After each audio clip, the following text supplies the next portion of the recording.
Cerita berlanjut dengan sebuah kejadian tabrak lari seorang anggota idol saat malam hari.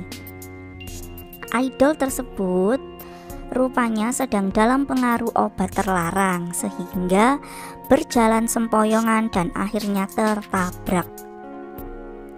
Yeji yang mencoba mengakrabkan diri pada Ji-hyuk tetap mendapatkan respon yang dingin dari Ji-hyuk. Ji-hyuk rupanya masih mengingat rekaman dirinya yang mengatakan bahwa dia akan dengan sengaja menghapus beberapa ingatannya terkait misi terakhir untuk mengungkap siapa pengkhianat di tubuh Badan Intelijen Korea.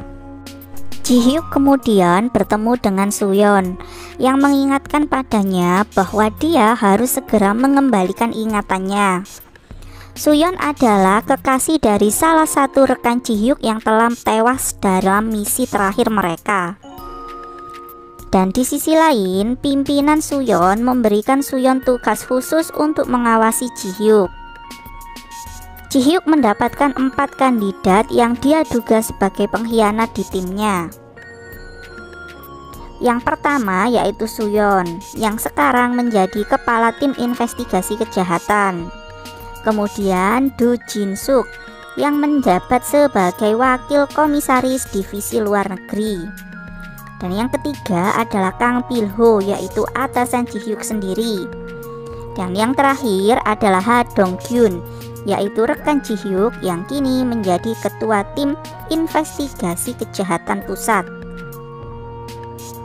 Ji-hyuk sekarang sedang mengamati rekan-rekannya tersebut.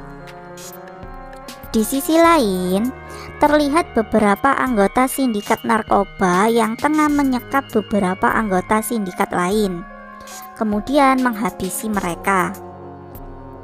Kemudian tim Ha Dong-gyun menemukan fakta tentang kasus kematian idol yang tempo hari tertabrak mobil. Rupanya idol tersebut mendapatkan barang haram dari sindikat geng Hwayang. Ha Dong-gyun meminta izin kepada Kang Pil-ho untuk menangani kasus tersebut. Sementara itu, Ji-hyuk meminta temannya meminta beberapa dokumen terkait informasi data karyawan yang ingin dia selidiki.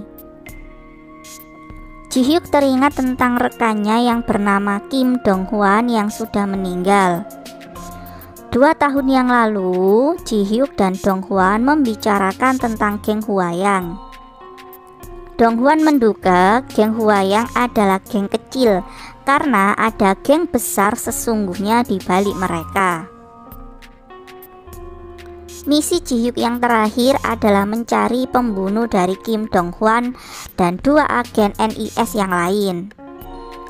Sepertinya pembunuhan tersebut dilakukan oleh kelompok yang sama yang telah mengetahui tentang daftar agen-agen NIS. Ji-hyuk dan 2 rekannya kemudian pergi ke Cina untuk misi mereka. Saat itu Ji-hyuk bertemu dengan Lee Chon-gil, yaitu salah satu anggota geng Hwayang yang pernah menjadi informan dari Kim Dong-hwan. Lee Dong-gil kemudian memberitahukan beberapa nama-nama yang terlibat dalam pembunuhan Kim Dong-hwan. Namun ternyata Lee Dong-gil sendiri adalah orang yang akhirnya mengkhianati Ji-hyuk dan rekan-rekannya dan menjadi penyebab kematian mereka.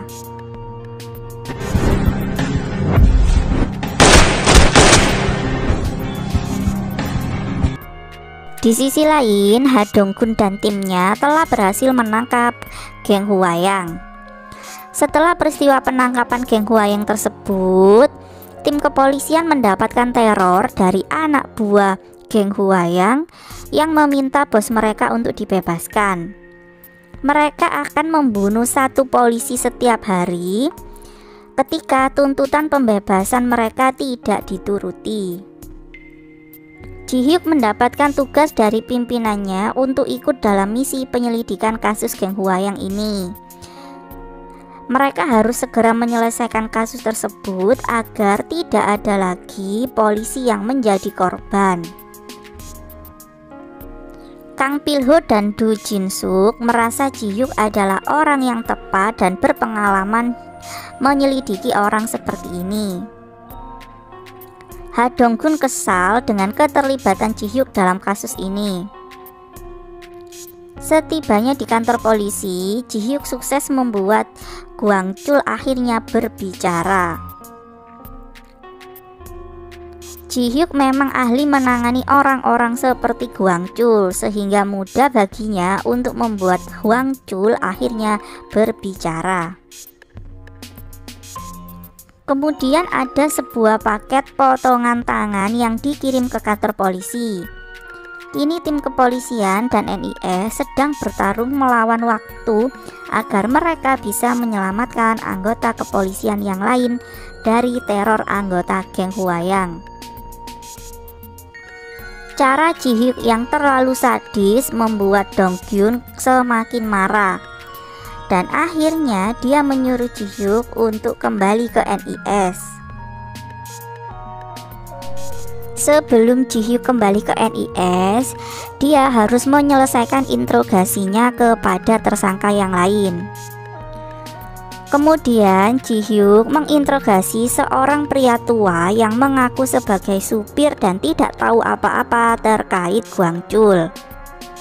Supir tersebut terlihat amat sangat ketakutan saat interogasi.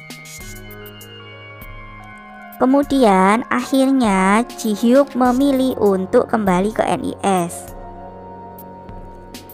Dalam perjalanan pulang, Ji-hyuk mendapatkan telepon dari Yeji. Yeji memberitahu bahwa dari hasil penangkapan geng Hwayang, mereka menemukan sebuah HP yang berisi tentang video-video Ji-hyuk.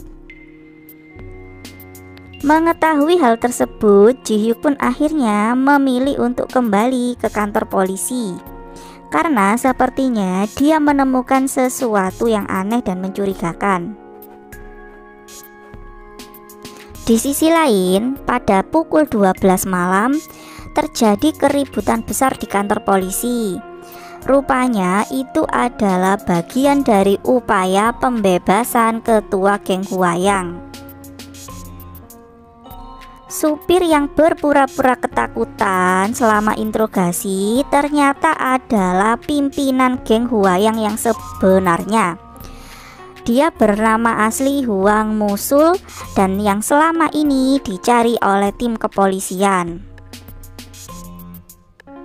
Sedangkan Gwang-chul hanyalah seorang anak buah yang sengaja dipasang seolah-olah dia adalah ketua geng Hwayang. Merasa Gwang-chul sudah tidak dibutuhkan lagi, Hwang Musul akhirnya menghabisi Gwang-chul dengan sadis di kantor polisi. Saat tiba di kantor polisi, Ji-hyuk sedikit terlambat karena Hwang Musul sudah pergi dijemput oleh anak buahnya. Namun akhirnya Ji-hyuk berhasil mengejar mereka. Terjadilah kejar-kejaran berbahaya antara Ji-hyuk dan rombongan Hwang Musul.